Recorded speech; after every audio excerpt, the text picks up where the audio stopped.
switches to Blink Dagger. This is like the core of a ganky line.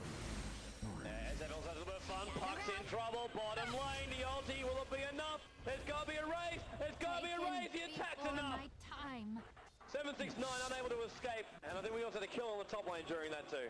Yeah, Miran actually managing to take down Vengeful Spirit, but their trade-off on the bottom lane is definitely better for SGC, taking out Puck.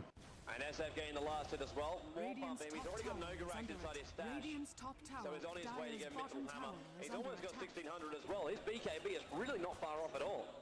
Yeah, this is what they're going for. They're going for a little bit more safe strat. I see many people actually producing a fast Blink Dagger, but it just makes SF so squishy. Yeah, they've actually now turned the being to the top lane, but the creep has already been fast, so he can actually get a little bit more farm and finish the 200 gold he needs for the Mithril Hammer. I'm waiting for mid lane to erupt on the tier 1 tower. Yeah, Talix has got full mana, and he's got that dagger, which I think Varus doesn't know about. And now Ty comes to join the fight as well. The tier 1 tower is almost there as well. Where's the blink? Wait for the blink. VS is going to go first. Sock's still very, very close in. You know, push the tower. Earthshaker now comes inside the trees. He pops level 6, so now grabs his ultimate. I kind of think that the best moment is already gone for Lion. Yeah, it has. They kind of stalled it. And Lion's now also going back, and Ty's going to farm.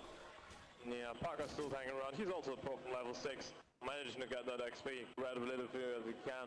And Earthshaker actually also on 6. It's actually not too bad then. I love the trade, the lane trade at the moment. Bottom and SF. SF goes top, bottom goes towards bottom. SF also now with the Mithril Hammer. So damn close, man. He's very, very close to it. And SF just farms incredibly fast. Virus apparently, they just don't care about the SF. They think, yeah, you know what, I'm gonna leave you alone, farm. See, there's a problem with that. It's an SF farming problem. It's a big problem, especially once he actually out-levels you and gets that minus armor going. It's a lot of hurt. You're entering a world of hurt. You sort of have a little bit of a minus armor strategy going with Vengeful Spirit. And then Wake of Terror reducing it, Gush reducing it, and the Commander on to top it off. Yeah, the Vengeance Sword just basically nails absolutely everything. The presence of the Dark Lord, it's just so much. And then the Venom on top as well. They're looking for mid. There goes the Howl of Terror. That's the one that drops down the armor, so Storm just leaves a replica of himself there. He's always about leaving some form of mark on the land. Earthshaker's still just hanging inside those trees. He wants to come out for a fissure, but all of SGC have now assembled here in the mid, bar one, and that's Tullox, who's on the bottom lane, but he does have a TP scroll if he wants to go. Yeah. So just a little bit, Mirana's still free farming top man. She has enough for a Yasha, almost. Not quite sure she's going to go for him. Dire's middle tower has been I kind of hope she does. I would like to see a lot more damage actually come out. Arrow, flies, Crank came towards the top lane. Crank on very, very low mana. Yeah, she's going for perseverance, so I'm pretty sure she's going to want to finish that Lincoln Sphere first. He's got 2.2k in the bank, so enough to buy up an ultimate orb. Yeah, I always hope for the aggressiveness, man. I always hope for the aggressiveness. Yeah. Makes for fun games. And Kranich is only around 300 gold short of his Black King Bar reside, and very, very solid last setting by him there.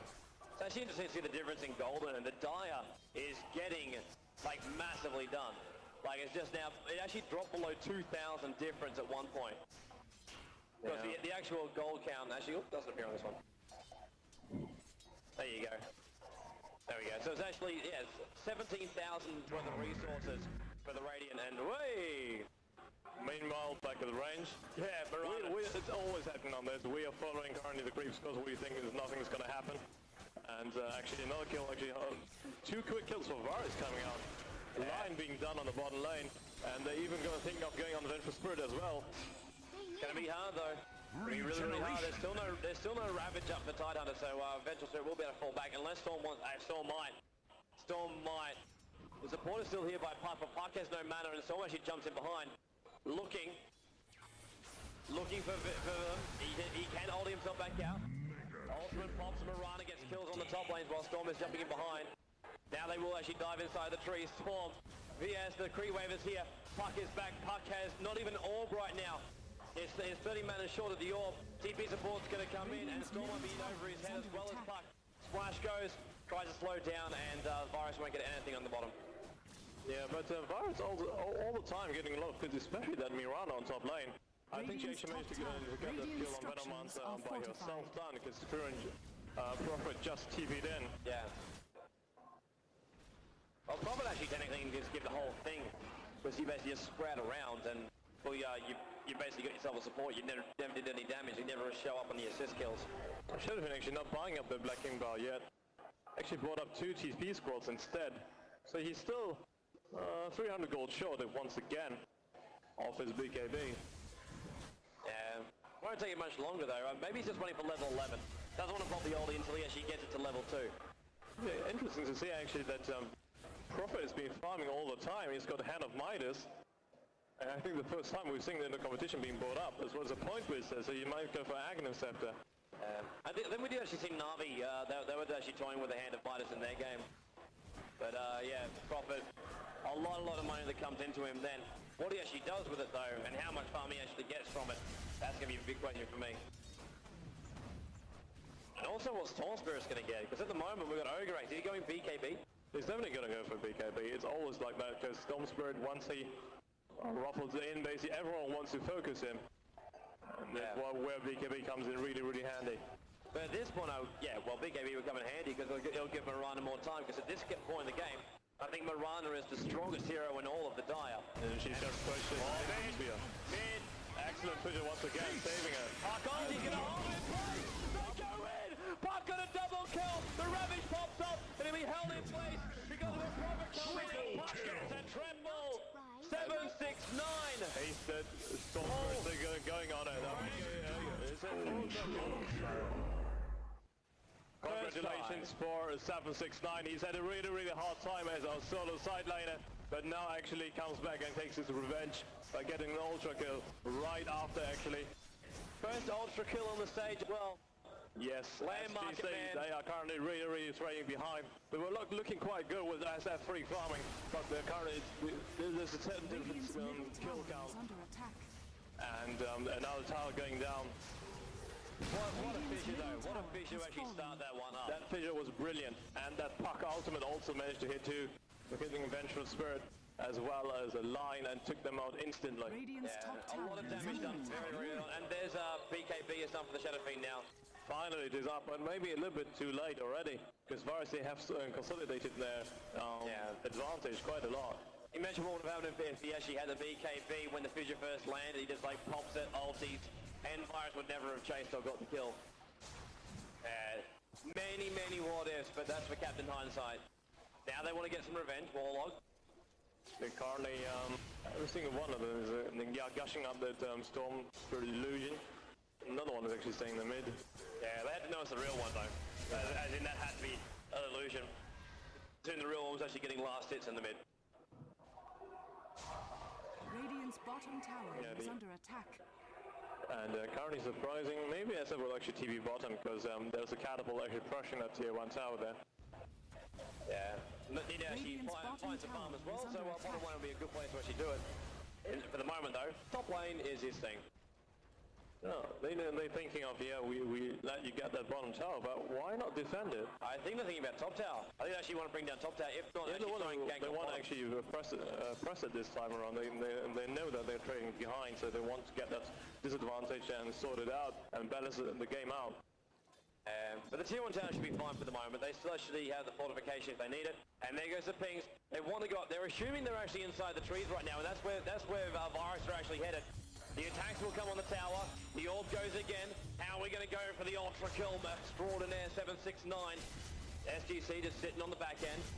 Couple of Plague Wars in range of the tower though, so it doesn't live for very long. It's the only thing in range of the tower. It's 5 people up there. A fissure again. It's 5 people for SGC, but it's only 3 for Virus, because the other 2 are now using this opportunity to push down bottom lane, and either Prophet or Sorcerer are going to get it. Sorcerer getting that kill. Not kill, but yeah, he killed the tower basically. Yeah. As long as you can kill.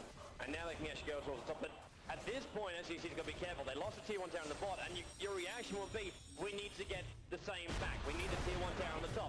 But the TP's going to come. The fissure is there. Vengeful Spirit is taking the tower and gets blocked. VS actually has to swap with Tide to much she lived. Warlock came in and blocked the path back out again. And already the attack is over. The attack is over. They did not even manage to get that tier 1 tower, and Venture Spirit had to TP back and use their ultimate. Meanwhile, Storm Spirit is only 100 gold off his BKB. Yeah, this is it's getting slightly nasty for him, man. This is definitely going to get nasty, and he's just brought up the reside. SGC have got to find something, man. They got to find one hell of a team fight, one hell of an SF ulti, and catch Virus out of position. What I think really is the main problem, I think, is after Talix pushes that blink dagger, he did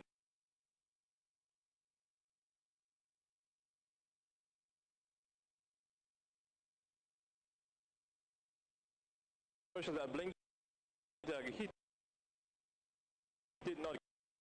And that will follow up with Manta style. So not going to go massively defensive. Wants to keep with the aggression of their lineup.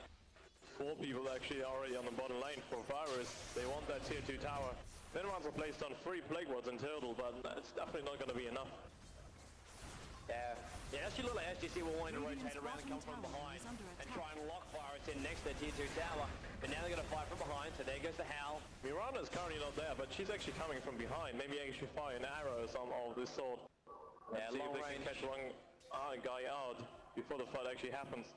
Should be easy enough. The ping actually going out from the SGC boys. They know someone's hovering around there because Mirana being missing. And the Mirana's actually spotted by the board. Here we go. Arrow. No.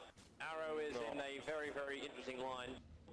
It actually went for that small little gap you can sit in, where unless you actually walk around that corner, you actually can't see him. Kind of really difficult for Varus if you want to push it. Venomancer already had enough time to set up his wards. Yeah, this is this is going to be a hard push. This is going to be a hard push for Virus. I think that Salisbury is going to rock the lane and take one guy out instantly. This is how they need to do it. They can't just push it. Well, they need to take one guy out. SGC are letting him though. SGC are letting them actually push this right now. Primo is there, the Venomancer wards go down. Surely they just like slowly niggle away at the tower. Another arrow actually flies through all of them, spots all 4 of them. Then actually noticing that one guy is missing, who's our Shadow Fiend, who's currently on the top lane still farming out. But he has TP scrolls if he needs to actually use them. So now we're going to pick away, pushing in. And Virus take the tier 2. Are fortified. They're being fortified, but still this is going to go down, and the Venomancer watches Annabez 3 gold for the Virus boys. SF not TPing in, but instead deciding that he needs to finish his Yasha first. And actually we see the mark coming out for Roshan. Yeah, it's actually kind of awesome to see pings like when they actually draw on the map as well. I love Storm Spirit. And picks up a regen rune, so he can tank as much as he wants till he just pops up later. And it looks like they're actually doing it fairly fast. Yeah, a lot of damage. It's Mirana, man. You got the Yasha, and also has no Southern Belt of Strength in the back. Actually going Sanjay in Yasha. SGC, they're actually knowing what's happening. They're smoked up. They want to stop them from doing it. Tide ulti. This is going to be important. Roshan's almost about to die, but he's not dead yet. And they're there. BKB. Oh, he flies out. Oh, the interrogation for Virus. They've taken a lot of damage. They've lost their Earthshaker. They're about to actually lose everybody else until the pot of molly flew out. And it's given them their invis. They want to turn around. They want to get a kill on VS. Prophet's leaving out. And it should actually be, yes, Storm Spirit goes down the back of play. And Roshan will be given. That was actually kind of harsh on Tidehunter. Prophet used his ultimate and bounced around. Arrow Roshan just missed it on it and should have been picking up Agents of the Immortal. They just came in at the right time. A bit unfortunate. Well, wasn't running the difference of maybe 5 seconds before Virus finished it. Yeah, but we knew that was a possibility as well. We're mentioning it before that SGC, all they would need is one awesome fight. And Roshan always makes that opportunity. What makes this game different is Roshan. It's that Aegis Immortal, it's that power and the risk in taking it. It can turn tides so damn fast. So at the moment, Virus, they were looking awesome before. They're looking awesome before. SGC, with that one battle, they get a couple of kills, they kill Storm Spirit importantly as well. Earthshaker set back on his Blink Dagger, and Crunch is walking around with an Aegis and 2,600 gold. Yeah, it's always when you go for Roshan, the biggest problem is you have to be in that one area. Everyone is stuck. And if you're facing heroes like Tidehunter and Shadowfiend, whose ultimate actually when they're close range have the maximum effect, then it's a big risk doing it. Yeah. I'm quite sure why they did not. For example, of course they were smoked up, so it was difficult to spot them. And SGC totally surprised Varus there. Varus still maintaining the lead. I think one thing, the only thing which actually saved Varus from actually being team wiped descent was Mirana's ulti. Yeah. It was the only thing. They would have lost basically all the heroes, and they would have lost probably 2 tier 2 towns by now if that was the case. SF would have just pushed those lanes down, support would have been there, and Venomans would have helped. In the meantime though, Mirana's still farming up, and the Courier is actually now flying out what is probably going to be the Sanjay, which combines with the Yasha to make the Sanjay and Yasha, also known to the world as S and Y. Yes. Shadowfin should actually have his Yasha pretty damn fast now. Not buying up anything though. He's definitely got enough gold for doing it. This is interesting on the bottom lane. He's got 3.3k in the bank, but he's not buying up anything. Storm as well as Mirana are actually going to push the tier 3 tower. Veno's here. Let's hit a strike and they lead themselves away. I don't know what they're trying to actually stop right now. Irian goes up towards the top lane to defend the tier 1 up there. But it seemed like they were actually completely realistic about trying to push down that tier 3. Yeah, Shadowfin pushing that ultimate orb, so he will probably be opting for Mana style, as it seems. We see the tower being denied on the top. So 100 gold less for every single person. Also interesting to actually see how we actually going, oh man, look at the difference in gold earned. It was that one small spike for the Radiance, but it's now still just leveling out. Yeah, it's really difficult for them to trying to pull it back. As Varus, they've lost one fight at Roshan, but that did not mean anything. It was just merely a little bit of a setback. Yeah. And looks like Prophet also going for sheepsake, as it seems he's already got ultimate all up. And 2.7k in the bank. Might be buying the mist stuff right now. Here I am. Silence. Yeah, it's looking... Varus is looking awesome for farm, and for kills, and for map position. SGC are looking awesome if they actually get the team fight right. Shadowfin just finished his Manta style. Yeah, so this is going to help them in a 5-on-5 team fight, because the illusions also deal a tremendous amount of damage.